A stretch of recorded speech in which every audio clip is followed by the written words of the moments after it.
بسم اللہ الرحمن الرحیم۔ ساہیوال پنجاب سے گرو ممبر آف دعوت حق محترمہ جناب یوسف صاحبہ نے یہ پوچھا ہے کہ کیا حالت روزہ میں خواتین لپسٹک لگا سکتے ہیں یا نہیں، شرعی رہنمائی کر دیں۔ میری محترم بہن، عورتوں کا اپنے ہونٹوں پر لپسٹک لگانا عام حالات میں اپنے شوہر کے لیے جائز ہے، اس کے علاوہ جائز نہیں ہے۔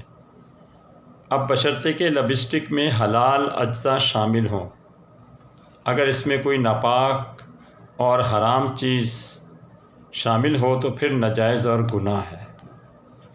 اسی طرح اگر لپسٹک ہونٹوں پر جرم کی طرح چپک جائے کہ جیسا کہ نیل پالش میں ہوتا ہے، تو پھر اس کو ہونٹوں سے ہٹائے بغیر نہ تو غسل ہوگا اور نہ ہی وضو ہوگا، کیونکہ لپسٹک کے نیچے پانی نہیں پہنچ پائے گا۔ لیکن اگر لپسٹک کسی کلر، آئل یا ویسلین کی طرح ہو اور اس کا جرم ہونٹوں پر تہ کی طرح نہ چمکتا ہو، تو پھر ایسی لپسٹک لگانے سے وضو اور غسل دونوں درست ہو جائیں گے۔